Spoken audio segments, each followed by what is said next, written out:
We're delighted to have a great panel with us.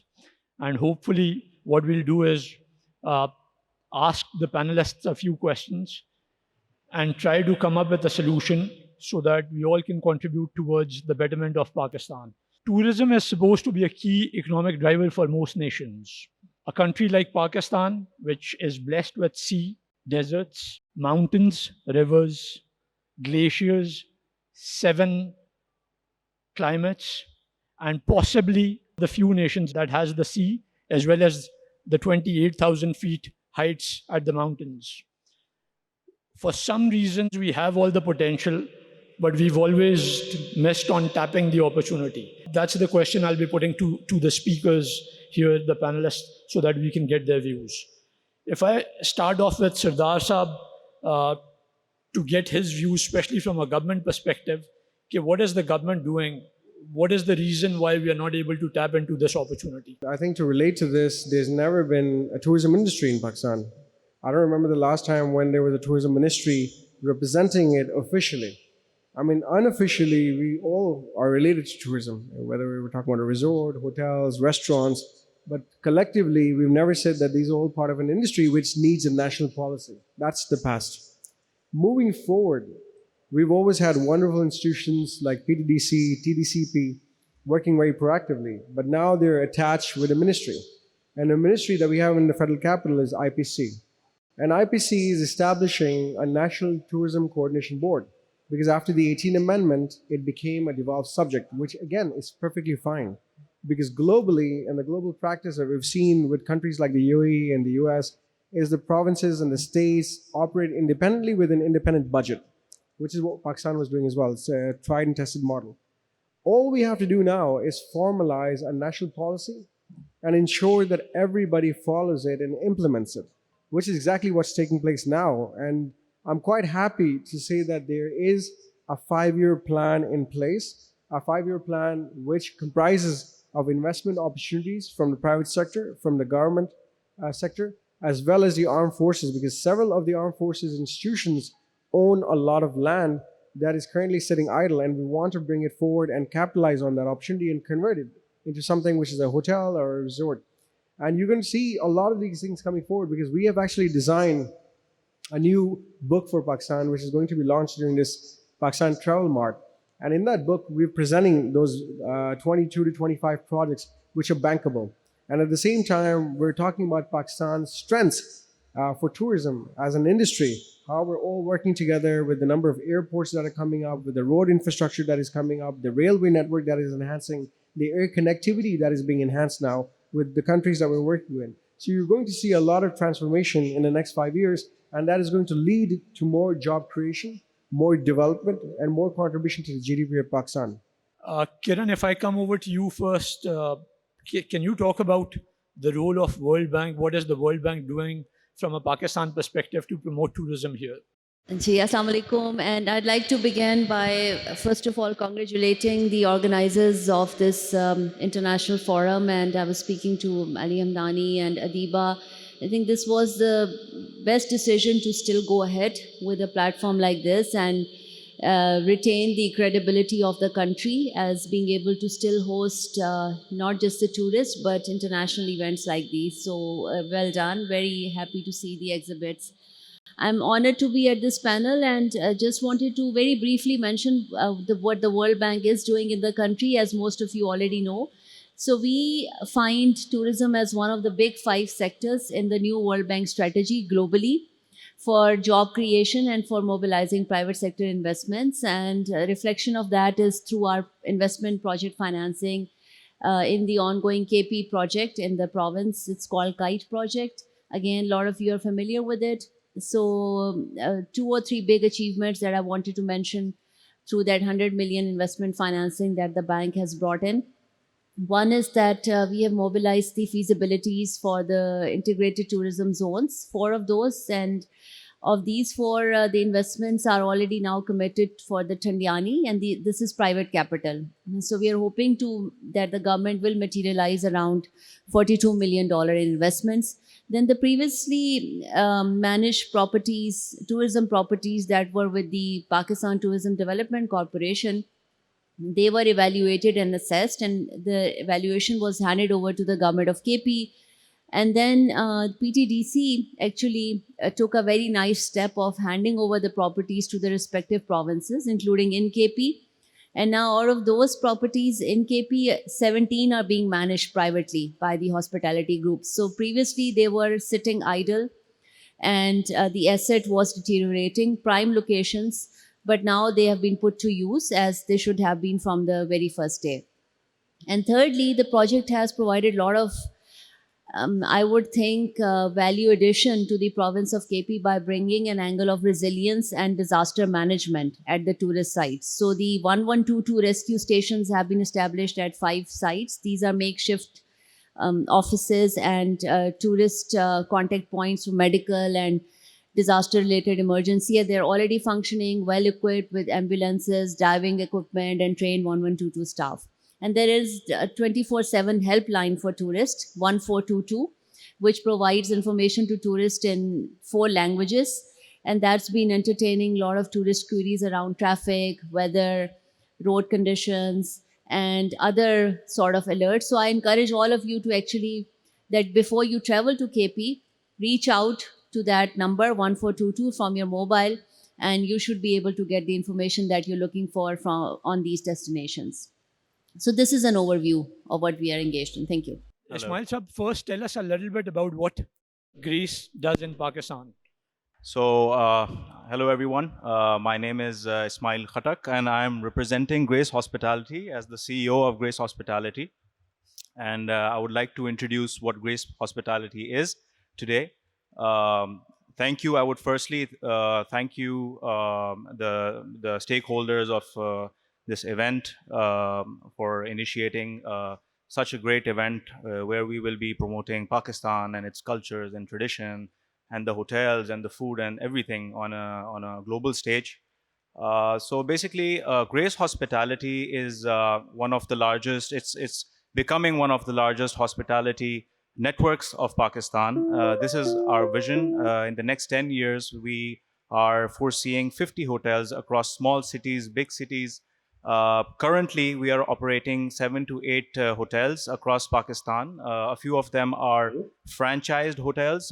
We have Ramada Hotel in Lahore. We have Ramada Hotel in Gilgit. We have a Ramada Hotel coming up in Nathia Gali very soon. We own the Best Western Premier Hotel in Hunza. We own the Best Western Premier Hotel in Kalam, Malan Jabba. So quite a few other hotels are also coming up across Pakistan, which are under our own brand name, which are Grace Signature, which is the upper tier. Then we have the Grace Boutique, and then we have the Traveler, which is a budget hotel. So this is how we are looking forward to expand our footprint across the country. I personally think that hospitality is one of the most important and essential things for a country. Because it has a multiplier effect on the economy. How does it have a multiplier effect? I would like to just give a few pointers on that. So obviously, number one, the most important thing is safety. If a country has tourism, so people internationally would feel safe to come to that country, and that will be a revenue booster for other industries like food and retail, and like so many other smaller industries are associated with it. So I personally believe that this is a great initiative, and we are honored, and it's a pleasure to be a part of this. Thank you. Thank you, Ismail. Can we try to go back to Miller? Miller, are you with us? Hi, good day. How are you? Miller, with your background for the audience, someone who changed South Africa's brand, someone who headed South Africa and put that on the global map as the head of Brand South Africa. Talk us through some of the things you did for South Africa.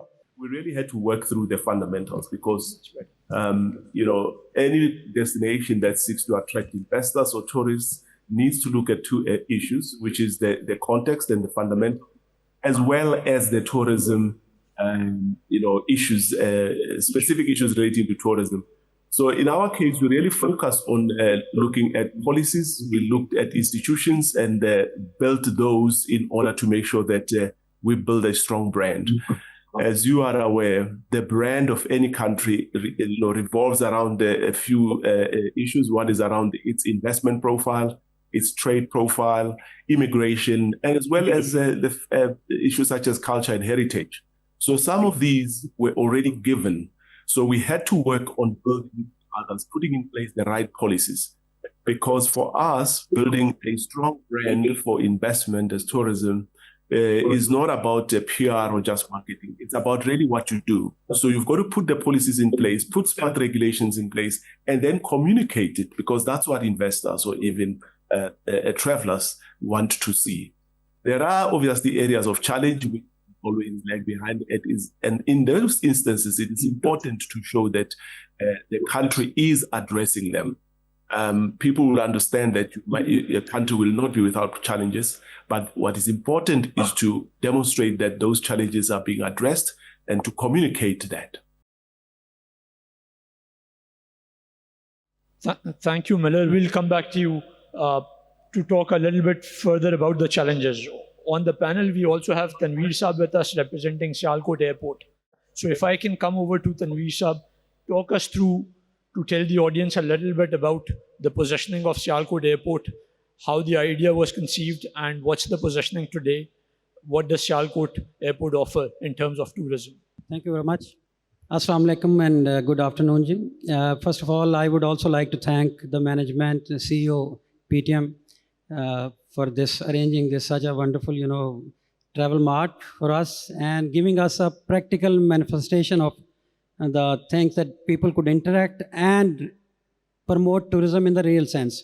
So along with the tourism, that is especially the aviation sector, I'm very happy that you have provided forum to everybody to be able to interact with each other, and we will be able to definitely, along with our discussions, practically meet each other and promote tourism in Pakistan. Thank you very much. I'm coming to Sialkot on your question. Sialkot is a very unique partnership, public-private partnership of the people, private businessmen of the local area. They conceived it way back about 22 years back and thought that why not to promote our own exports. The initial thought was not at all tourism, but for promoting exports and imports to, especially the exports, because it's an industrial city led by the sport products. Surgical and the other products are there to be being produced at Sialkot. So they conceived this idea under the guidance of Sialkot Chamber of Commerce and Industry to be able to develop their own airport. And it is a practical example in front of us that the airport was built purely with their own financing, their own initiative, was a great initiative. And today we stand after about 18 years of operations that Sialkot is, alhamdulillah, generating quite a good revenue and contributed towards the GDP of the country. It was a project of, I would say, just about 2 to 3 billion rupees. And today we are able to have a net profit of about 2 billion rupees, and about similar amount we are contributing to the government as a tax. Furthermore, I would say that today where we stand is that in order to promote tourism, 30 to 40% of the tourism is actually contributed by the air travel and the aviation sector. In order to promote the tourism in the aviation sector, Sialkot is taking lead. We are enhancing our capacity. At present, we are handling about 10 to 11 international airlines, including Emirates and Qatar. Of course, PIA and AirSial is there. So we are enhancing our capacity to be able to generate more tourism and integrate the trade and tourism together. So the trade industry of Sialkot and the tourism, they are joining hands together. In that vein, sir, I would like to add, as you explained, we also have the Ramada Plaza at Sialkot being built.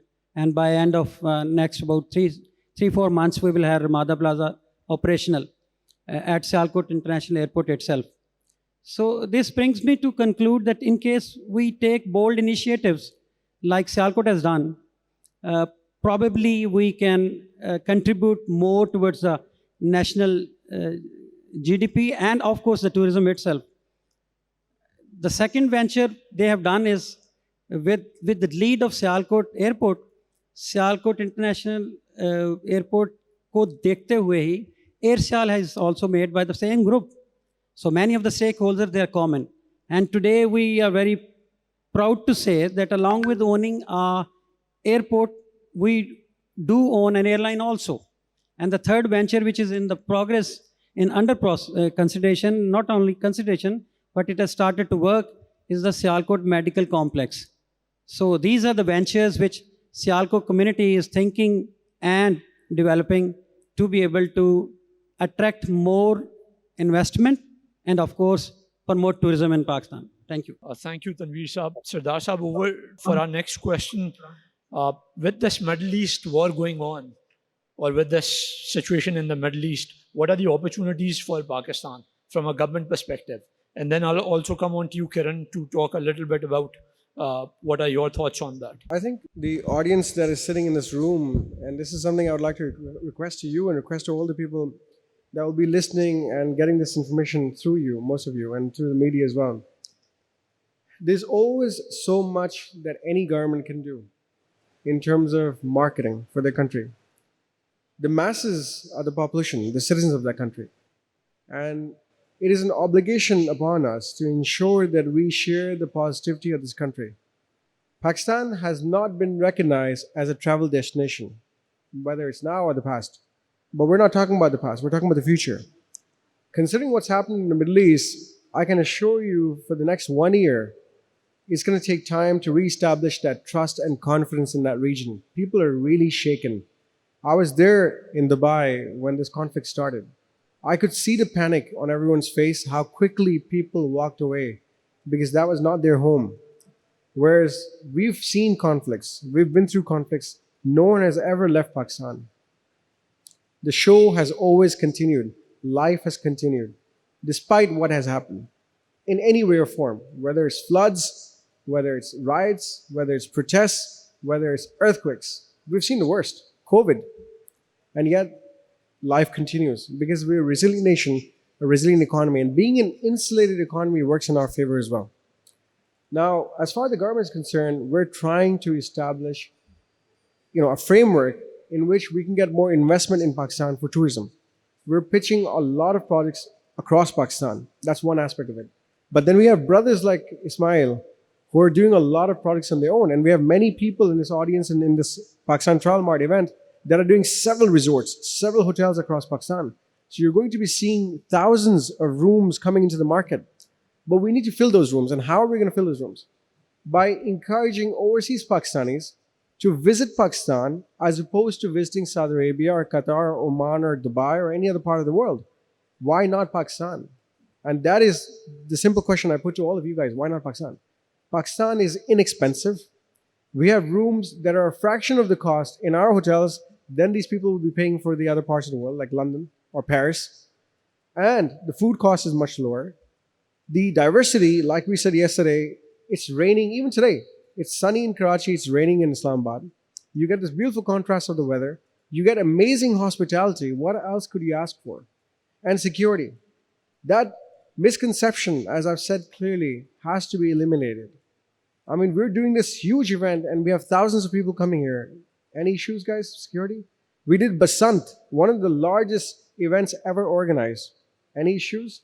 That was in Punjab, and then with the tourism festival in Islamabad. 2 days event, thousands of people again. Any issues? Because we're the protectors of this country. We're the saviors. So at the end of the day, we need to see what's in our interest. Our interest is to ensure that FDI comes to Pakistan. I should be able to go and speak to every other overseas Pakistani and tell them, guys, I'm investing back home. You should invest as well. And I'll tell you why you should invest. We need to overcome the negative propaganda. And I want to give you some figures. If you look at the reserves, because Pakistan, this whole propaganda was there that Pakistan's on the verge of bankruptcy, is going to get bankrupt, and everything's going to fall apart. Our reserves have gone up. We're at 21.6 billion, 22 billion in terms of our reserves. Our remittances have increased. We're touching nearly $29 billion. That shows confidence. A lot of money is coming into Roshal digital accounts. So overseas people are sending money back. In terms of private investments, we're seeing about $200 million worth of investments, whether people are buying houses or apartments, that's in the first quarter. IT exports are improving significantly. So there's a lot of positives. But the question is, this is me telling you this positive. How many of us are going to take these figures and put it on our social media? Because the dilemma that we have in Pakistan is every time there's something negative, whether it's on our phones or international overseas Pakistanis' phones, it's forwarded, forwarded, forwarded. But when there's a positive news, we hardly forward it. And that is the problem that we have. So from the government side, there's a lot of improvement. We're doing a lot in our own capacity, whatever we can, but it's not enough. We need to do it as a nation and not as a government. We need to do it as a nation. All of us combine our strength, our capacity, our intellectual capacity, our social media strength, and project that on a global forum. As an individual, besides the government portfolio, we have a lot of my brothers in the front row. Ahmed Shafiq Saab is here. I try to endorse every single business, whether it's my competitor or not. It's irrelevant because we're trying to promote the business of the country. It's good for all of us, not for me. It's good for all of us. If they grow, I grow. And that is what we've been taught in our religion. Islam says this clearly, that you should think well for others, think well of others, and wellness will come to you. And we're practicing that. We have to practice that, but it's not going to be enough. It's going to trickle down. And we need to make sure our next generation does the same, what we're trying to do. So combine, the government and the private sector combined can do wonders and take advantage of this opportunity that has presented itself. If I can come over to you, Kiran, what do you think is needed from a Pakistan perspective in terms of skills development? Because we all talk about the opportunity, but do we have the right skills? And what is the World Bank doing to facilitate that? So I think very interesting question, but one point I wanted to add to what Miller was saying, and from what I understood, one thing that South Africa did right and got it right was the public-private partnerships in tourism sector. And that really opened up the avenues for safaris and adventure tourism and for the private sector to bring in its experience and the uniqueness of the, I think, tourism market, which was previously missing in South Africa. So for Pakistan, I also wanted to mention that skills have become more relevant for hospitality industry for two reasons. One is that the regional conflict, which is happening, unfortunately, has opened up, unfortunately for Pakistan, new avenues for the country. Because what did GCC offer to the world? It offered security, it offered halal tourism, good food, shopping, MICE, which is your meetings, incentives, expos, and conferences, and it offered seamless connectivity with the rest of the world. So we have all of that. One thing is that if you look at the International Tourism Competitiveness Index, we rank very low on the food security part. That there's a sub-indicator over there, and you'll be surprised to see, well, maybe not, that this is where we need to work a lot. So if I'm looking at Ahmed Shafiq Saab, if they can have an amazing chocolate factory in Lahore, and I think in Islamabad also, why can't we have more of these gastronomical experiences across the country? And another thing where we can use skills is with the combination of AI, because right now our workforce needs serious development in all trades. Hospitality, travel, and tourism is just one of them. But we need to take a deep dive. And in preparation of this discussion today, I was going through a few articles, and I came across a whole big article on Japan's cherry blossoms. And probably Aftab Rana Saab already knows that Japan earns $3 billion annually alone from its cherry blossom festivals. And they are continuing to grow that because now they have started using AI to predict the timing of the cherry blossoms, and as in when are they going to bloom in Tokyo and in other provinces of Japan, because the timing varies. So they have made it so methodical that international tourists are finding it very easy where to go and what time to go to experience that. And if you look at our Hunza and Skardu and Khanshe and other parts of GB, it's happening right now and in about 10 days or so. But where is the communication around that? And this goes back to Yasser's point, Sardar Yasser's point, that we need to have a brand which needs to be clearly communicated, not just to the private sector, but to your visitors also. And I happened to meet the ambassador of Pakistan to Japan, Mr. Abdul Hamid Saab. This was late last year. And he had very good ideas, and I'll just quote him on one. He said that I need from our tourism departments Japanese language translation, a translation of the brochures and flyers on Buddhist tourism in Japanese, for him to be able to circulate that to Japanese tourists who want to travel to Pakistan. But they need, first of all, a complete package from the airport all the way to wherever they wish to go, to Texela or KP or even GB, with translation, clear translation, incredible tour operators, safe places to stay, and then they will start coming in. I brought this example because we have Sadar Yasir here, we have Aftab Rana Saab here. So the country needs to really reorient its tourism policy towards what's coming next. We have Vision 2030 of Saudi Arabia to look at. They are now adjusting all of that to find out more opportunities beyond 2030. So just a few things, and skills, I think unless and until you change that mindset, you change that inspirational levels within our workforce, including women and integrating communities, it'll be very difficult for the industry to attain the quality standards that the international travelers are looking for. And the Grace Hospitality Group will now tell you that even the domestic tourists are looking for better experiences in food, in stay, housekeeping, tour guide, and so on, and they're willing to pay for it as well. So let's start working towards it. Let's start improving our TEFTAs and work with our own technical training department, so the private sector doesn't have to pay the cost for hiring and training the workforce. They should be able to find it available readily, because then it creates jobs and better pays. Thank you, Kiran. I'm sure this would give some pointers to the audience so they can also look at tourism from a different perspective. Ismail, if I come over to you, what are the opportunities that you see from your perspective based on the current scenario? Yeah, so can you please repeat the question? Yes, so what are the opportunities that your group sees within Pakistan? So, as I'm representing a private sector entity, I think there's a great potential in the tourism landscape of Pakistan. As you can see, in Pakistan, we just don't have normal tourism, like scenic tourism only. We have other sorts of tourism as well. Like, for example, we have religious tourism, we have medical tourism. Like, for example, we have the best doctors in the world and the cheapest facilities for medical facilities. So we can market that, we can advertise that. Other than that, we have the most beautiful mountains. We have such a diverse culture. We have Punjab, Sindh, KP.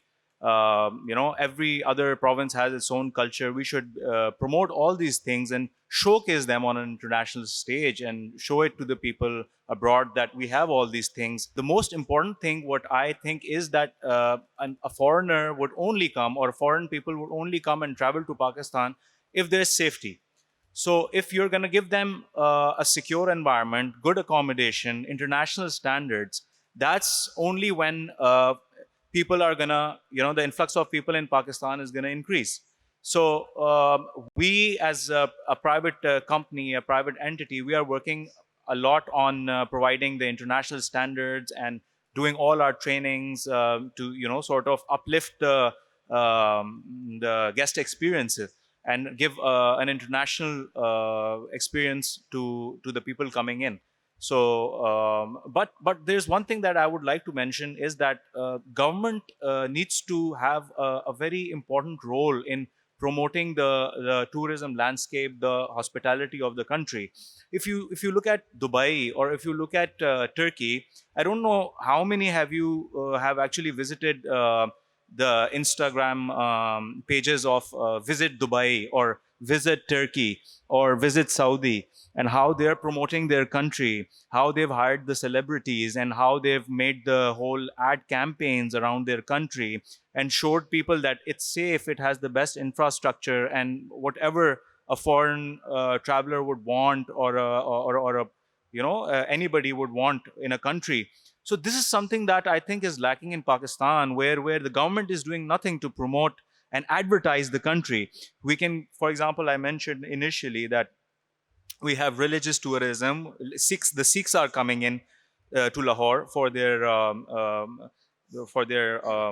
visits to the darbars, and also medical tourism. As you can see, like I've done my hair transplant from Pakistan, and they've done a great job. So I think we can promote all these things like Turkey does, or like all the other countries are doing.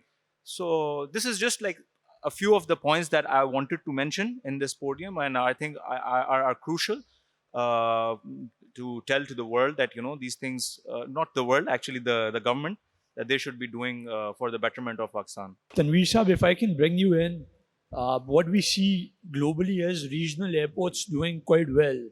We don't see those examples in Pakistan. Perhaps Sialkot was one, but where does it stand? What is the vision? Because we see lots of regional airports. For example, if I see the UK, the team here was talking to the Doncaster airport earlier. There are also other regional airports that are flourishing. So, what are the opportunities and what is the vision for Sialkot airport for Pakistani businesses, and how can businesses here benefit from that? Taking lead from Ismail Saab, I would probably add, and of course restrict to my answer within the domain of aviation sector. If you look at the example of London, they have 5 airports. 4 to 5 airports are operational. We at Pakistan probably think that if we have now more number of aircraft in a particular region or particular zone, it may end up to be unprofitable, or it may go into loss. But recently, because of the lot of work and done by Pakistan Civil Aviation Authority, this field has been curbed, you know. And in the last 4 to 5 years, I would say Pakistan Civil Aviation Authority has taken a lot of initiatives to promote tourism and ease of doing business in Pakistan. I would refer to a special license which has been authorized by the Pakistan Civil Aviation Authority, that is TPRI, Tourism Promotion Regional Integration. That license does not demand too many things to be able to become a airline.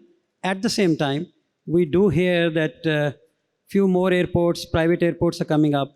You must have read Rhoda is coming up in the Lahore sector. There's yet another airport coming up in the near future close to Islamabad. So this sense is being prevailed in the business community with the lead of Sialkot कि ये हो सकता है. और इंशाल्लाह अगर हम, if we start to promote, you know, private partnership, you know, public partnership together, and in initiatives we start to encourage them, then definitely you'll find more of people coming up and taking initiatives to have more number of airports, private airports. And I personally, I don't want to say that government airports are not successful. Out of Pakistan airports, probably आपका Karachi airport is सबसे ज़्यादा कमाऊ पूत है. But the services which we provide, we can always improve them. And we have lot of room to improve. And we very proudly say that in a private airport or Sialkot, we provide much more better services than the other airports because of the reason inherited उसमें flexibility and advantage है. That is, because we are compact small airport, not a rushy one, a passenger coming up, it's easily accessible. And if he lands on the airport, probably in a 1.5 hour, he is boarding the aircraft. Whereas on a rushy airport, when he comes, he takes about 3 to 4 hours to come and, you know, be in the immigration line and everything. These things matter a lot. When you attract a tourist, that when he comes, lands here, ease of visa is one thing. And the process which he has to undergo after landing on an airport, if it is simplified and made very easy and giving him a feeling that we are more than welcome to you, probably we will attract the tourism more. Like you have Saudi Arabia, Ismail was already referring, they have a lot of religious tourism. So they have made their policies easier. You take a visa now for Umrah and you can roam about anywhere in Saudi Arabia, KSA now.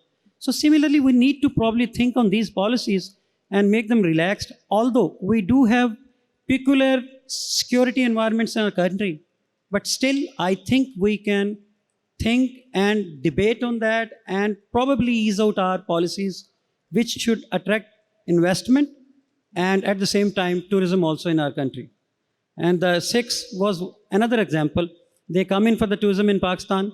We at Sialkot offer them that if they come and land at Sialkot, we would provide them the secure environment, transportation, moving to their places and coming back.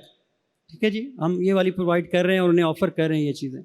So these are the initiatives we are taking, and along with the, of course, Pakistan Airport Authority, we're trying to move on to the further initiatives जो इंशाल्लाह near future में आपको नजर आएंगे. Thank you. Thank you, Tanveer साहब. मुझे ये बताएं कि what are the investable projects that World Bank is offering? Is that only government to government या कोई private sector के लिए भी ऐसी चीज़ें हैं? So I was mentioning that in KP and Punjab, we did investment project financing of, it was concessional financing for a total of about $150 million. The one in Punjab, that project closed in June last year, and the one in KP is going to close in April of 2027 for now. So the idea was that we look at the three tiers of tourism industry. First was the policy, and encourage the governments to bring regulatory clarity for the private sector by working on the acts and regulations for the tourism sector, and also fixing the investment climate for the private sector to be comfortable to come in and invest. And fortunately, a lot of that happened, and as a result of the tier 2 so this was policy level. Tier 2 was actually identifying the investable projects, as you just mentioned. So what we did was, through that project, private sector consulting firms and World Bank's own experts were engaged to come up with the feasibilities for the 4 integrated tourism zones in KP: Ghanol, Madagalash, Thandiani, and there's another one, Mankyal. So of these 4 feasibilities, 2 have already been launched for the private sector, including one for Thandiani. And I mentioned the tourism investment pipeline that's already there, about $47 or $48 million. Hopefully it should materialize. And then we also took the opportunity of these through these projects to come up with the destination investment and management plans. And one upcoming site that we looked for Punjab was Kotli Satya. And I was just at the display of Punjab Tourism Development Corporation, and Numan Saab from the department was there, and he told me that only recently the government has opened first tree houses accommodation at Kotli Satya.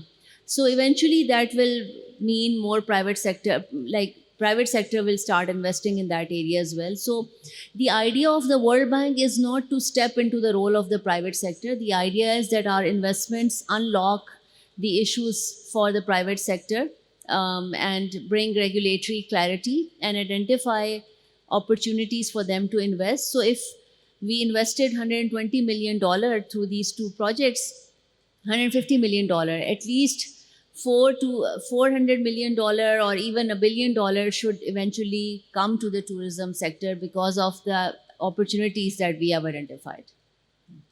Sardar Sahab, if I can come over to you, in fact, with 2 brief questions. The first one being, when we talk about tourism, we talk about the north.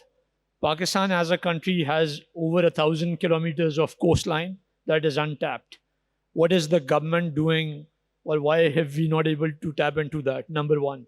And secondly, also talk us through, are there projects available for the public? Are there projects available for businesses that you were referring to earlier? From the government side, what we've done this year is come up with as many bankable projects as possible, which have been vetted by a consultant, a foreign consultant, A.T. Kearney. And we presented them to SIFC, have them endorsed by SIFC, and now we're presenting them to foreign entities. We started off from Saudi Arabia. We're now going to be giving it to brothers like you and many other individuals that could potentially lead to some form of investment from overseas Pakistanis or foreign governments, because there's a huge sovereign wealth funds available. We all know about PIF. There's another one from Qatar Investment Authority. And those would be our immediate targets because they're nearest. And they always look for some form of investment in which there's a payback, a lucrative return. Generally, hospitality needs patience. You cannot get your money out of hospitality in 2, 3 years. It's like a hospital. It takes 8 to 10 years on average. So that's why patience is important, and having that, surety that yes, this place is stable. And that is what we're working on right now, to come up with a complete plan, a complete package, and creating an enabling environment for people to see that yes, this place is going to be there for the next 10 years. So we're coming up with a 5-year plan, trying to replicate what Vision 2030 is like from Saudi Arabia. The blessing that we have is we don't have remote locations. We have locations that are already developed. I'll give you an example. Neom is doing many projects that are far away from the city, like Al Ula. Now, we luckily have places within the city and close to the city, and we're not utilizing that. We should, and that's the first plan. Initially, in the past, there has been a lot of issue, for Sindh, for example, and Gwadar with instability. That has always been a message, a narrative. But I can tell you today, that's not the same case. We currently have a green tourism resort operating in Gadani and is doing really well. I mean, they are packed on the weekends because people from Karachi drive there for an hour and they want this beachfront resort. The most beautiful beaches. It's peaceful. Boys are going out there doing barbecues. Couples are going out there. Jet skiing is going to be starting there. I'll tell you the problem right now with Pakistan. We need to have this framework and all these opportunities presented domestically first and then globally. We need to target the local market. So people like Ismail who have the capital to invest, we need to tell them that this is a bankable project. So we should have first right of refusal from local investors and then go to the overseas market. And thirdly, there's plenty of projects in Pakistan already operational that we don't know about.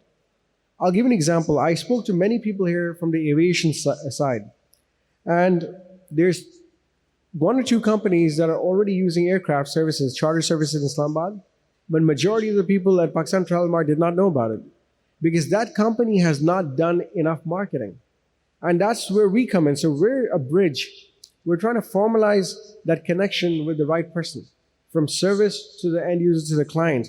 And that needs to amplify and happen faster than ever, because right now, Pakistan needs to be seen as a destination where from the airport, transporting all the way to the hotel, and then the medical tourism packages and the adventure tourism packages, the aviation packages, whether it's air safaris or having a charter flight going to Punjab, all of that encompassed into one booklet has to be presented to all of you and then through you to the other stakeholders and obviously globally. So the government is working very proactively on this, on connecting all the dots. The dots are there, but they're not yet connected. So we need to make sure they're all connected and we present it as a package. And obviously, as far as investment is concerned, these projects that are ready for investment are very much at hand. I'll give you an example. We have 2 5-star plots available in Islamabad from CDA. And we've spoken to many people about them, and they're like, no, it doesn't make sense because the payback is long. And I'm like, hang on, I agree with that. But what we're proposing is doing hotel or hotel apartments and shopping complex on the same plot. So if I sell apartments on that plot, I can get my money back. I mean, the plot value is 17 billion rupees for one of the plots. If I sell 2 buildings, I can get my money back for the plot just from those 2 buildings. And then there's a hotel, and the government is flexible on the design plan. So a developer can come to us and say, you know what, not 2 buildings, I wanted 3 buildings. We can look at the configuration and see maybe that's possible. We're that flexible. In terms of lease, we're flexible as well. We're not saying 10 years. You could do 100 years lease. But these things are open for discussion, and that level of flexibility never existed in the past. PTDC has a 5-star plot as well, a commercial complex plot. There's plenty of organizations in the government that have assets. Now we're trying to privatize those assets, including the airports. I mean, I spoke to the Sialkot team yesterday, and I said, you guys should take over the Islamabad airport. You should bid for it. I know that the private sector can run it like a private business and run it much better. And this is what we're aiming for. That's the objective. Ismail, if I can come over to you, you spoke about various projects that your company is involved in. What about mass tourism? Is that something that Pakistan is missing out on? And also, please share any last words because we have to wrap up the panel soon. So that's something that we've been working on. So we have a brand called Traveler, which is aligned along these lines, that we've made it for those people who cannot afford a luxury property or a mid-scale property. This brand is for people in the lower tier, ranging from 7,000, 6,000 rupees, 8,000 rupees a night. And that is actually the masses in Pakistan. And we are expecting to have a mushroom growth across the country with this brand because of the dire need for such a hotel. The demand is a lot if you compare it with a five-star hotel or a mid-tier hotel. So I think a very important segment is the lower budgeted hotel tier for Pakistan. Something that is very important is a neat and clean room. Not everybody wants to have the luxuries that we actually imagine and we want. People want a nice clean room with a nice clean bathroom, and that doesn't really hot water, like she said. There's not a lot of things that people actually need when you're giving a 6, 7, 8,000 rupees room. And there's a huge potential and a huge shortage in this segment and tier of the hotel. We saw an opportunity and we are actually working on it. And we're expanding our footprint across the country. Right now, we are in almost 6 cities. And we're looking for another few in the coming months. But like you said, yes, we are doing for the masses. We are expanding a brand. We are making our brand for the masses, which can give all the basic facilities and necessities for them. Thank you. And Tanveer Saab, any last words from you while we have also Yasir Saab here? Anything that the government, anything that you expect from the government? I would like to say, अगर आप देखें तो the global passenger demand is expected to double every 15 years. And with that, of course, at the global level, the compounded average growth rate of the world stands at about 4.8%. But surprisingly, in the south and central region, this growth rate stands at 7.7%. But within this region, we stand at the last. We are having compounded average growth rate of 4.1%, whereas our counterparts, Bangladesh, India, they stand at much higher rate. I would say they are close to even 8%. So in order to promote our aviation industry and in turn, of course, the tourism, we will have to build in more airports, develop more airlines, make the policies which are for the ease of business, generate competitive environments where our tourists can come and land at Karachi, take a very cheap flight, fly to maybe Skardu and Gilgit, and again fly back to Karachi and go wherever he wants to go back. Thank you, Tanveer Saab. One question and then we'll just wrap up. Yes, I've got one question. Thank you for giving me the floor. I'm Salman Javed. I have the honor to convene the FPCCI Standing Committee on Tourism Economy. My submission is to Sardar Yasir Saab that is there a move on the part of federal government to centralize once again the regulatory part of tourism industry of Pakistan, because after the 18th Amendment it was deregulated or decentralized, which is like a sine qua non if we want to develop Pakistan as a tourism economy. That's one question, especially in view of the fact that there's a talk about a 28th Amendment coming. Are you thinking of getting this function back incorporated? And just a passing reference to Kiran Saiba when she said about World Bank assistance for developing tourism zones. My suggestion or submission is that do not ignore the building of approach roads in your funding plans, like Thandiani, the Aptabad-Thandiani road that needs a lot of improvement and widening. And to Sialkot Airport, my suggestion is, in view of my past experience, that do keep religious tourism, especially the Sikh segment, as part of your marketing plan, because the most Sikhs would come either through scheduled flights or charter flights. They're going to help you. So you should keep it as a very important aspect of your market plan rather than just providing the transport service, which is good. That will act as a catalyst, no doubt. And mass tourism, you said, I think Pakistan will only be ready for mass tourism once you regulate the entire tourism economy. Otherwise, don't think of that. Of course, religious tourism is one you can expect. Saudi Arabia example is there. Thank you very much. Thank you. Sardar Sahab, any last words from you? I appreciate the feedback. Look, I think the 18th Amendment, I've talked about it before you came. I think you came a little bit later. It's not something that will affect us. It's already in place. It's going to take time if we go into revision and how we can reverse a policy that's already executed. It's a very long debate. I'm not in favor of it, but again, I endorse it because it's not a challenge.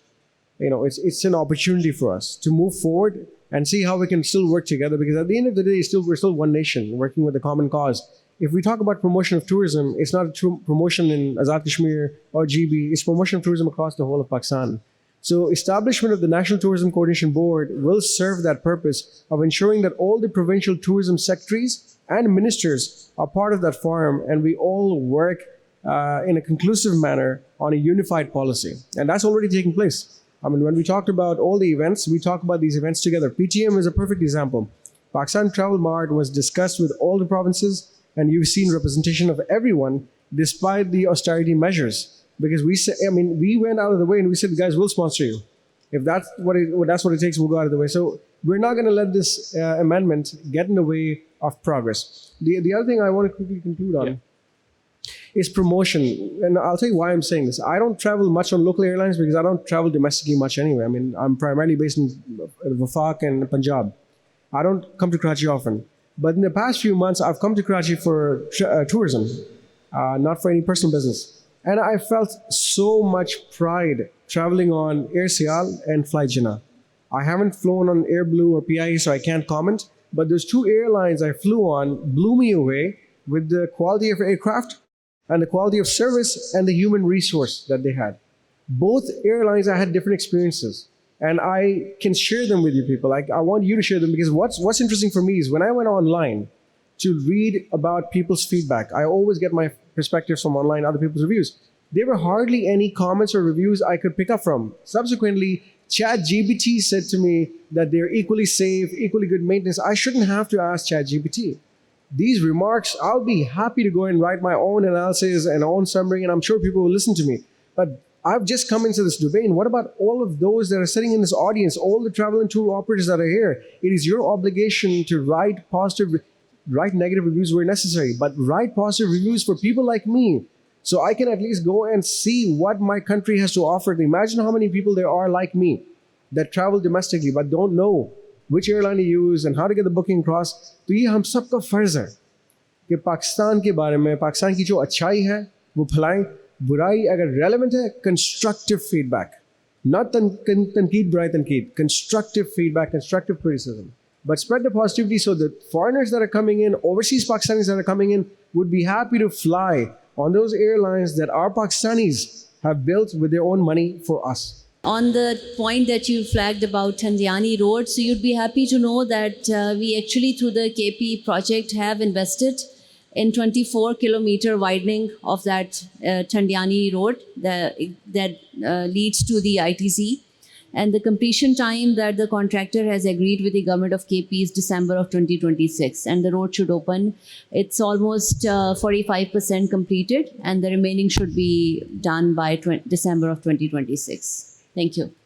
Thank you, Kiran. Sardar Sahab briefly spoke about ChatGPT. And when I was coming to this session, I just put the details on ChatGPT. Okay, what do we need as a country to improve the tourism? And it gave me a whole list saying security perception, visa policies, building up skills, and so on. So from the sound of it, we all know what needs to be done. We all know the strategy. We have the ability to do it. For some reasons, we just need to take the initiative to build that forward. I just want to thank all the panelists for coming in today, especially flying in. One last thing, you all are a key part of this forum. One more deficiency that I've seen in Pakistan is not having a substitute for Booking.com. there's still no proper substitute. And businesses like ours are dependent on a local platform, because imagine the money that we have to pay to Booking.com. We're paying in dollars to a foreign entity. That money's not in Pakistan.